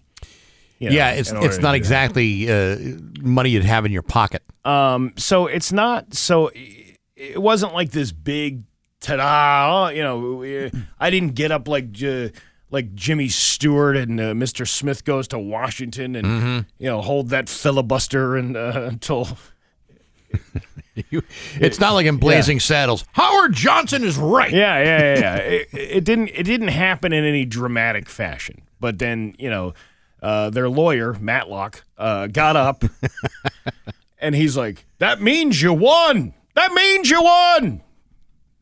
You won." Yeah. How exciting. Yeah. A major win for the town of Huntington. He was trying to make a couple of jokes, and nobody was like, whatever, dude. Like, I think he was expecting like a giant applause, but it was more of like, thank God this is over for now, because this was just a big pain in the ass, and all these, continuances and all this other stuff.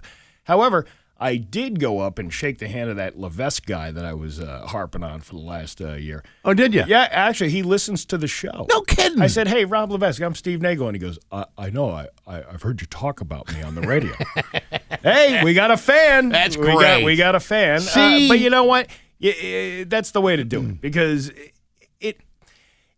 he's running his own business. Yes. He has a job to do. And I understand that these are the tactics that people use to do that, but don't underestimate the people of a town that are against something. When the torches and pitchforks combine to get together as one, you can be a very powerful force. And I know there's been a lot of criticism.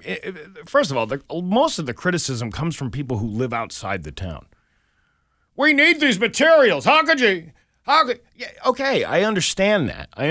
But there are designated areas where things happen where you're not, ruining a watershed, or you're not, You had environmental concerns, you had air quality concerns, traffic, all those things. All this stuff, all these things. Public urination, you had everything. Yeah, and, people, it's not an anti-business thing. But when you look at a project that says, here's this business that wants to make your property value go down with no benefit to the town whatsoever, just so two people can make money. Like, people could see that, and that's why there was such resistance to it. People move into towns like Huntington to get away from all that. To get away from all that stuff. Same thing with Hamden. We can't get a traffic light in the busiest intersection in town, but we're willing to put up, say, like extra. We were talking about like extra storage units there for a while, and people were all pissed off about it. Like, I'd rather have a stoplight than a storage unit. Yeah, that I have to go and cross that dangerous intersection to get to. Well, I mean, I think that's more the thrill of driving into Hamden. Well, there are very few thrills involved in driving through Hamden. It's a nice town. It's a very nice town, but I wouldn't say there's a lot of hustle and bustle going on there. No, but the point is, the people showed up. They expressed their opposition to this thing. I'm happy it didn't pass. I'm not anti-business, though. For you to turn around and say that. There are parameters that need to be put in place for anything to be built. Of course. Even if the guy sells the land for housing, there's still a process that goes into that to make sure that you can't just have people rampantly building things all over the place. The lesson learned here is that if you want to prevent certain things from happening in your town that you don't agree with, pay attention and participate. Go to these meetings. It's as easy as going on a town website and finding out what the agenda of things are. Yeah. I mean, if it's a matter of deciding, should I go to the town meeting to fight for my rights, or should I stick around and watch Jeopardy? Well, I don't know which was it. The Tournament of Champions. If it's a Tournament of Champions, I would suggest to stay home. Well, if that's the case, if your town is scheduling meetings on that night, then shame on them. But so the good thing is we won. That's awesome. The bad news is we didn't get to do it in dramatic fashion because listen, if it came to fisticuffs, I think I had a pretty good fighting chance against them people. It's 7:58 with Bax and Nagle at Rock 102. And now, Bax's View from the Couch, brought to you by Rocky's Ace Hardware, Benjamin Moore Paint, Cabot Stains, plus rock-solid painting advice and expertise. Hey, good morning, sports fans. How the heck are you? Folks, as you know, I'm a lover, not a gambler. I'm far too attached to the remains of my heavily garnished paycheck to give it away through some game of chance. Some folks would accuse me of being cheap. I prefer to think of myself as being broke. And yet, when it comes to calling the shots and making the picks, I often surprise myself by how skillful I seem to be doing it at least 46% of the time. Now, you might recall that on Monday, I reported the results of the Kentucky Derby, and as most of you know, the winner of the Derby was the horse Sovereignty, who beat the odds-on favorite Journalism by a length and a half. You might also recall that last Friday I suggested that Journalism would not win the Derby because I believe journalism of all kinds kind of sucks. Instead, the winner was Sovereignty, and immediately following the race, everybody wanted to know whether he would go for the Triple Crown at the Preakness and then at the Belmont Stakes. Yesterday, it was announced by the company that operates the Preakness that Sovereignty will not be participating in the second leg of the Triple Crown, but Sovereignty could still run at the Belmont. Now, to be honest, I don't know the first thing about horse racing, but I do know a thing or two about breeding. And if I were a horse, I would prefer to start breeding immediately, like right now. I just won the Kentucky Derby. I'm overflowing with extractable fluids. There are fillies all over the stables, and you want me to hold on until the Belmont Stakes before I can start knocking hooves? The Belmont doesn't happen for another month. What the hell am I supposed to do with myself until then? Eat hay from a bucket?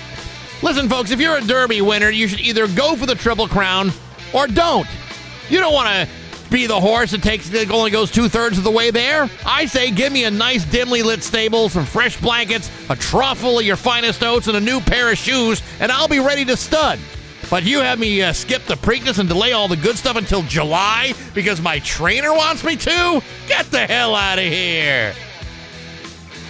But hey, enough of my yapping. Sports brought to you by Rocky's Ace Hardware. You know, you can grill with propane, or you can go to Rocky's for a Traeger Woodbridge. The wood pellet grill with its fully digital, true wood grilled flavor. Delicious. The Traeger Woodbridge, only $700 right now at Rocky's Ace Hardware. I'm Bax. That's my view from the couch. Rock 102, Springfield's Classic Rock. It's 8:11 in Queen with Bax and Nagle on Rock 102. Mix of sun and clouds today with a high of 70. Tomorrow, maybe some rain with a high of 71. It's 57 right now in downtown Springfield. Talking about the Springfield Courthouse. You know, they want to redo that. Yeah. And or they want to build a brand new one. They're saying the new one would be the old probate court? Is that what it is? Is that what I got from that? I'm a little confused about where they're talking about a new one. Yeah.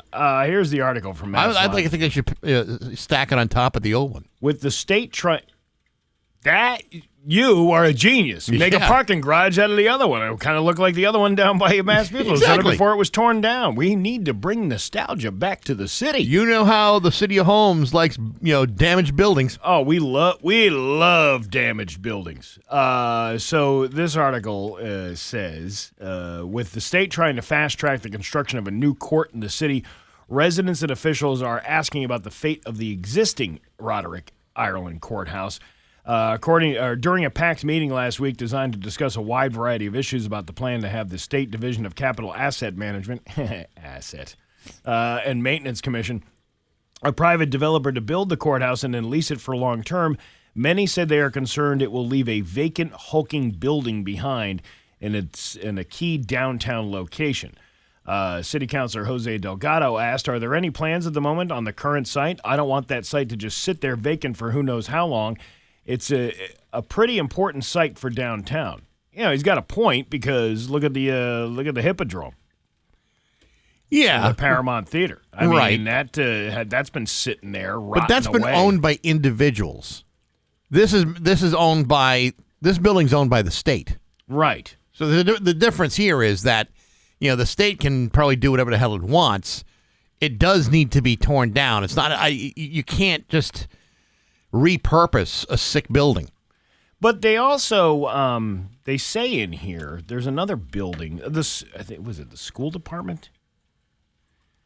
It might have been helpful if I read the entire article before we went on the air and started trying to talk about it. The courthouse is in poor condition and termed a sick building after an alarming number of employees have been diagnosed with serious illnesses, most notably 5 who died of ALS.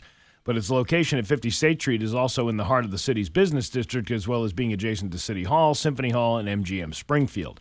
Adam Bax, that's his name, Baacke. Adam Bax, commissioner of the Capital Asset Management and Maintenance, which is overseeing the project, said there are no plans to try to renovate or raise and rebuild on that location. But he said all proposals from private developers, even the one on the current location, would be considered. The state is on track to put out a request for proposals in June to ask developers to come forward to build a new 330,000 square foot courthouse to replace the building and the neighboring probate and housing court. The state would then lease the building under a 40-year agreement with 2 additional 10-year options. A public-private partnership would allow construction to start as early as 2026. If the state were to wait until the $640 million estimated needed for construction were available in the capital budget, it would take 3 to 8 extra years to do that. We don't have that kind of time. No, even with the state paying an additional $30 million a year in rent, which would increase to $38 million. I don't remember where they said they were going to put this. I don't think they've come up with a definitive plan. Well, I mean that. I don't think. I could be wrong. I mean, where else could you put it? The new one. Well, there are other areas that it could go, in downtown Springfield. I just don't recall exactly what they had said they were going to, where they said they were going to do it. Yeah. I'm sure, obviously, downtown is where people would like it, but they haven't at this point narrowed down where that's going to be. Yeah, I'm not really sure, but what would you use that building for? Technically, the best idea would be to raise it and build something else there. I don't know, but that's expensive too. I would consider maybe turning it into apartments for mold deficient residents. People who are specifically not getting enough mold in their system. Well, who doesn't like a good mold? We love mold down here. We've been living. Yeah, we got the biggest dehydration system in the state right here. Yeah, we have the even our guests noticed it yesterday. I noticed you have a lot of moisture down here. I noticed the smell of death in your building. Yes, you may have hit the nose on the head. Well, people are pretty observant when they come in here and see that we're in Mom's basement. But Mom, who's like on meth, you know what I mean? Yeah, hasn't done any maintenance here in years. Yeah, Mom, who doesn't have a whole lot of time left. You could do a haunted escape room experience. I think that would be, they repurpose all these old mills and all that stuff all the time. It's not just a scary building, based on the environmental factors, but even just being in there gives me the creeps. In that courthouse? Yeah, it doesn't matter what I'm in there for. I just always feel very uncomfortable. I can't remember the last time I was in there. I think it was years ago when I had jury duty. And did you feel like you were in a great, clean environment? I was in jury duty with former Mayor Mike Albano. Really? Yeah. That's how long ago that was. He was the mayor. He was still the mayor? He was still the mayor. Wow. Yeah. That's a long time ago. It was a long time ago. He got dismissed. I don't know why.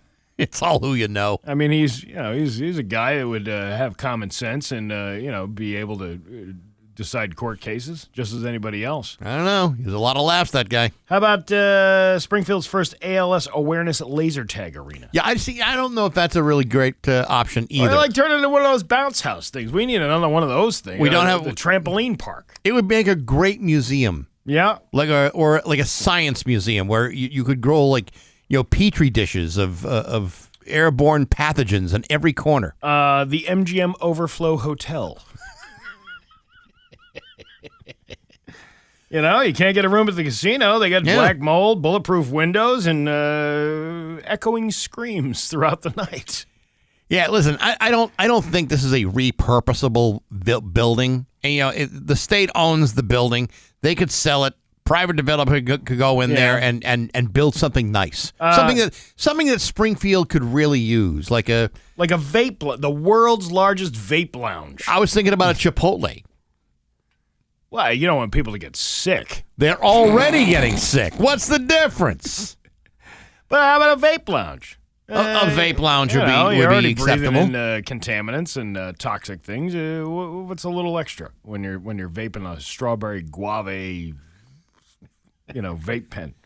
How about let's see, a new reality show set? We could do that. Yeah, but if you don't have viewers of it, then it'll never last. What's your favorite idea for the Springfield Courthouse? What would you put there? 293-1021. What's your favorite answer to a sick building replacement? Yeah, we want to hear from you.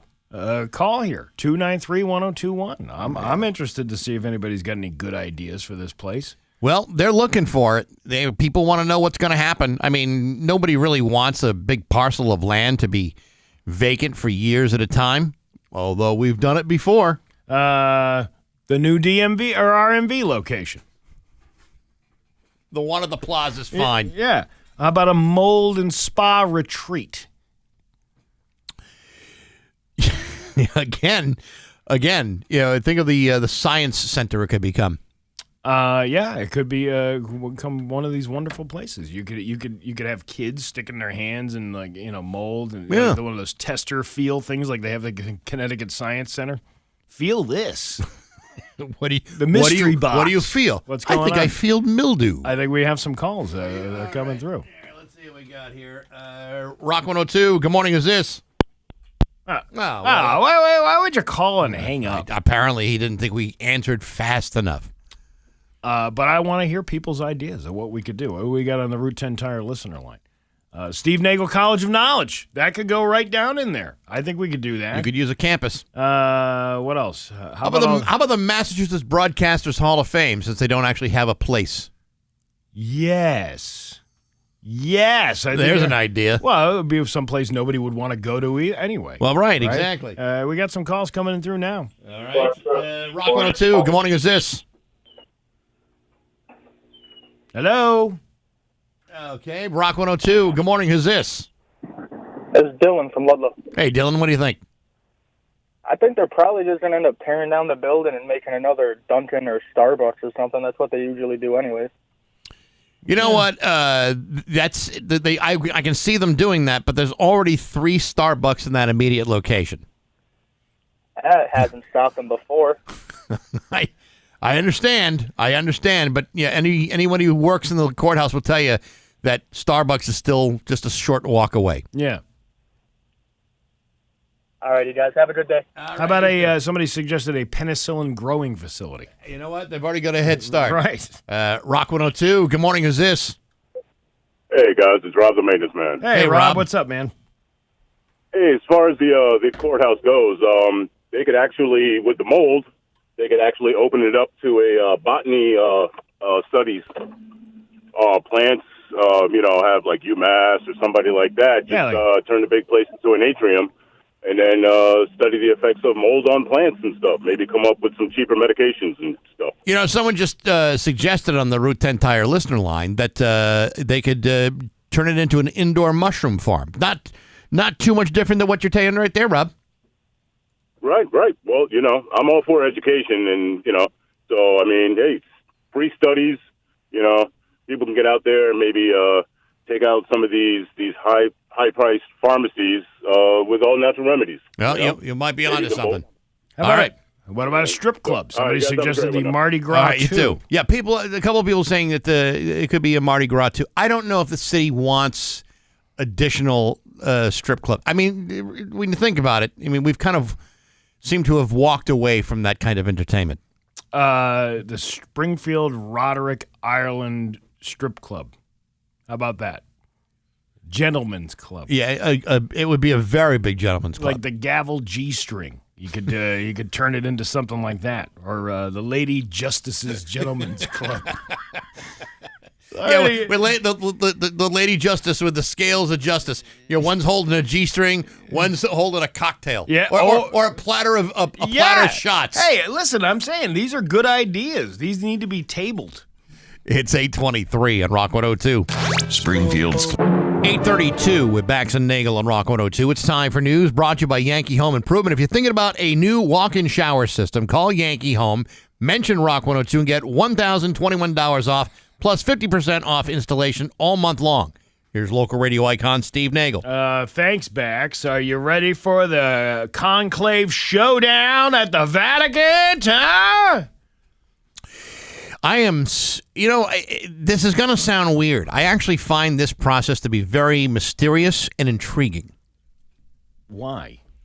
Because you always want. Because I've seen the film, your Conclave. I saw that, but you don't know if that's really what they do. You don't know if that's how this whole thing shakes out. It's like you got a bunch of guys. They all got to be under the age of 80. It's shrouded in secrecy. No one can make any calls from the outside. No one on the outside can come on in. And it's like a dormitory of cardinals. And there's no speeches. There's no campaigning. They just vote and keep voting until they get the 2/3 majority. Just keep voting. That's it. Are they like trying to convince the other one? Is there any of that? Is there any like? There's a lot. Apparently, there's a lot of backdoor chit chat amongst the Cardinals. There's probably going to be a couple of dudes that are, that seem like they're next in line, and they probably have their alliances. But then it's very much like the game of Survivor. Yeah. You know what I mean? Like you have your alliances, and you go against that guy because you're not really crazy about the way he cardinals, and then you got a bunch of other cardinals. They're not crazy about these cardinals because of the way they're cardinalling, and then they keep voting until it narrows everything down to 1, 2, 3 guys.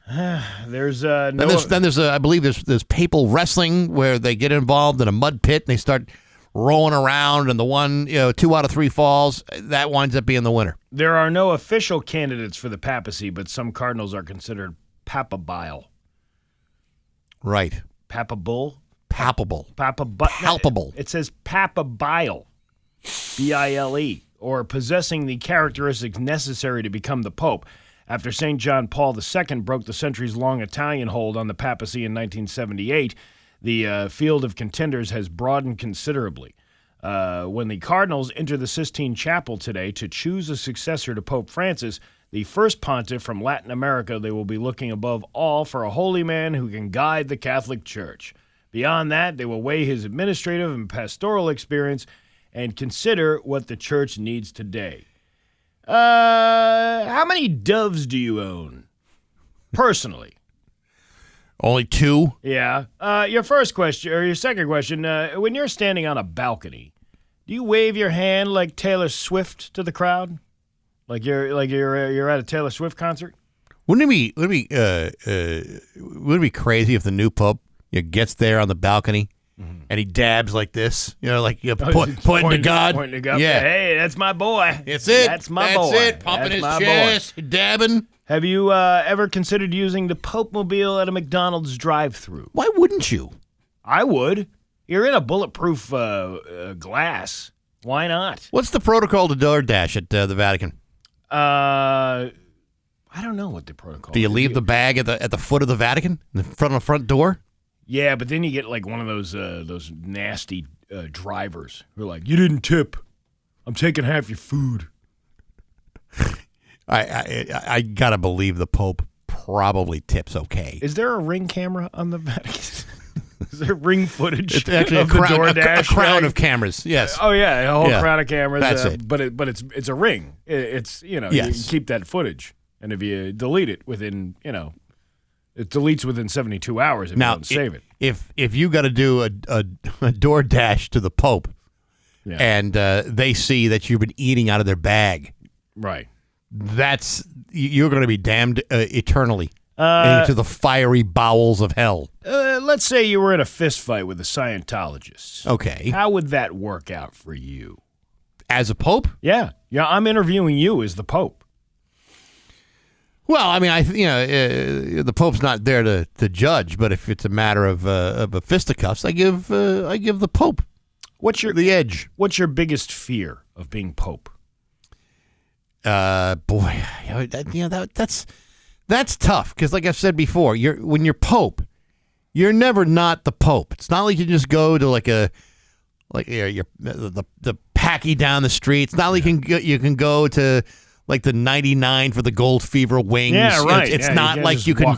Not like you're going to see the Pope at a Big Y, looking through the cabbages. I mean, he's not going to be doing that. He's the Pope. Pope's not going to Six Flags this year. But that would make him more human if you let him go to a Big Y and pick out his own fruits and vegetables. I mean, they are locally grown for the most part. I mean, it would be great to see like the Pope at the Big E. Going down the yellow slide, having some cream puffs. Yeah. My favorite miracle that wasn't in the Bible was when Jesus turned water into LaCroix seltzer. But then there was that one year he turned water into pickled lemonade. It was absolutely disgusting. What would your Wi-Fi name be? I don't know. I would say "Thou shalt not stream." There you go. Using all the bandwidth in the Vatican. You don't want to do that. No. You know how much that costs? They want to upgrade it with Xfinity that they have there. You said you can't do any of that stuff right now anyway, though, right? They've got cell phone jammers all over the place. So no one can text in, no one can text out. Yeah. You're done. Can you just put the hat on and just strut around? No, you can't. You can't. You gotta wait till the ceremonial aspect of that to do that. They honest to God, it is such a precise process. Mm-hmm. Like for example, when the Pope dies, I've been reading up on this. When the Pope dies, they tap his forehead with a little silver hammer, just to make sure he's dead. Oh, Cardinal Maxwell does that, I believe. Right. Yeah. And he goes, bang, bang, Maxwell, silver hammer, made sure the Pope was dead. Right. Then they take the Pope's ring. This is true. Yeah. Because the Pope wears a ring. They take the ring and they break it apart so that it can never be faked. They can never be like a forgery of the Pope's ring. But they keep the one part of it for the next Pope's ring. But that's the process. And then they wait around forever for the funeral. And then after the funeral is done, then they start planning the conclave. You got to order snacks. You got to order. Yeah, where's the wake held? Is it at the like a Chi-Chi's or a?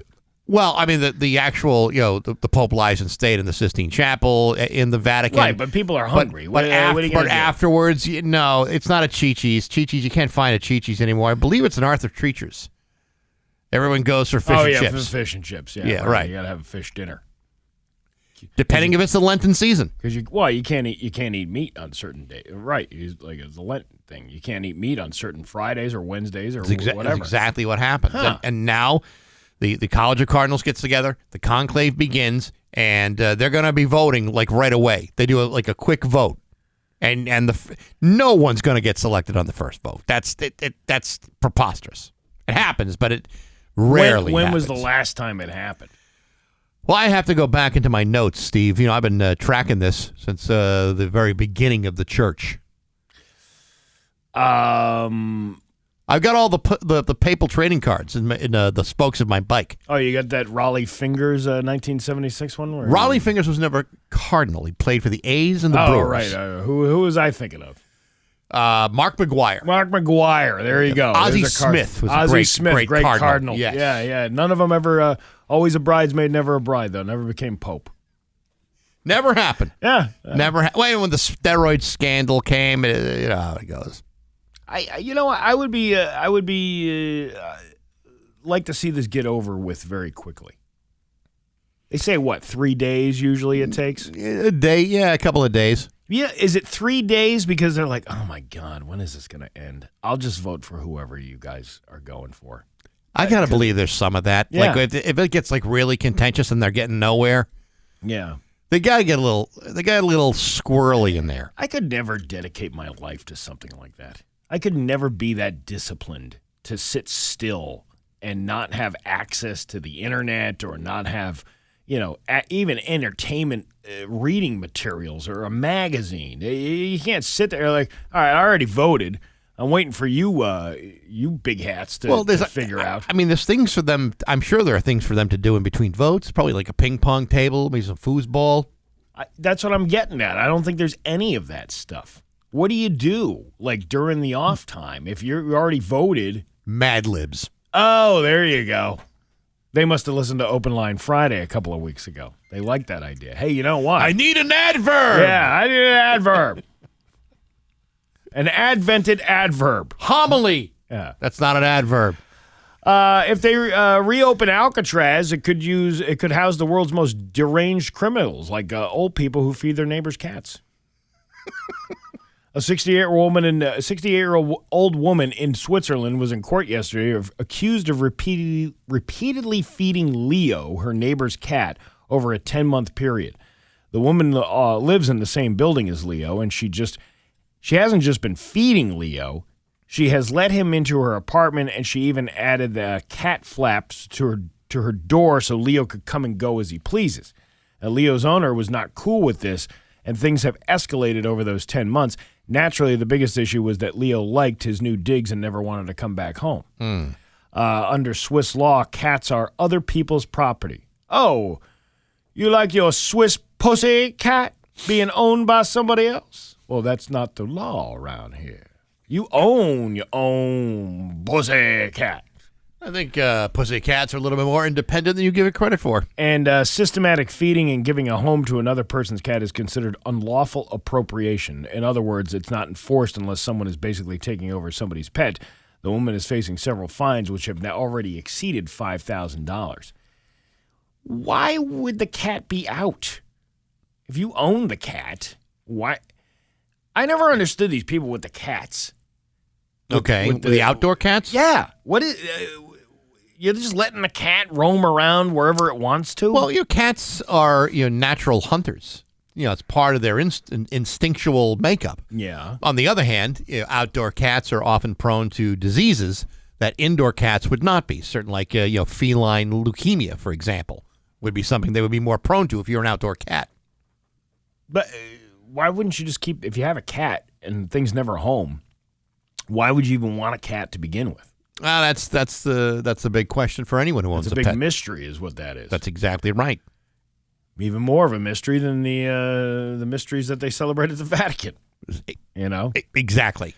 Your Pioneer Valley forecast today is going to be a mix of sun and clouds with a high of 70. Tomorrow, rain with a high of 71. It is 58 right now in downtown Springfield. I'm Steve Nagle, and that's the news on Rock 102. Oh, yeah. Rock 102, Springfield's Classic Rock, 852, and Nirvana with Bax and Nagle on Rock 102. Going to be a mix of sun and clouds today with a high of 70. Tomorrow, maybe some rain showers with a high of 71. It is 58 right now in downtown Springfield. If you're not following Rock 102 and all of our various social medias, how can you ever be expected to keep up with what's going on around here? I don't know. I mean, we're a place of business. There's lots of people working here, and we've always got something going on. So, and the reason I'm bringing this up is we have been on the TikToks lately, blasting out high quality videos left and right. You're doing them, I'm doing them, Dan's doing them, Pat's doing a couple. Mm-hmm. We're all doing them. And you know what? You should check it out on the Rock 102 TikTok page to find out what's happened, what's going on in this place. A little peek behind the curtain. Don't you want to be bombarded by videos every day? Sure you do. Then follow Rock 102. Yes. And follow Laser 99.3. And make sure you set your notifications so that every time a video is posted up to like 9,000, 10,000 times a day, you're alerted to it. Yeah, we should. I think this is the best form of marketing we could possibly do for this place. I mean, yesterday you did a video of a different kind of Kim Kardashian thing. I did a dry read, as they call it. And I thought it was very interesting to see you do it. Because usually it's a wet read when it's coming to a Kim Kardashian thing. Or slightly dampening. Maybe I'll do another one of those today to fulfill our requirement of 3 videos per day part. Now, yesterday, I did an extended video talking about the whole Lita Ford story. Yeah. And I did it with a lot of production value. I mean, I did it with visuals. I actually had pictures of it actually happening. I mean, I had it all. A lot of production value. And I think, my effort should be recognized. That's all. Sorry, it was buried by that Dan Williams and Pat Kelly video. That's what's distracting from people seeing the kind of work that you and I are putting into this. Well, we're trying to create magic, and here we are being overshadowed. Yeah, by a video of Pat, lodged underneath the tire of the station van. Yeah, what is that all about? What's going on there? Pat showing you not only that, he's also showing you his sunburn. This is Karen Reed reenactment video. Did you hear that lady in the car going, I think I hit him with the car?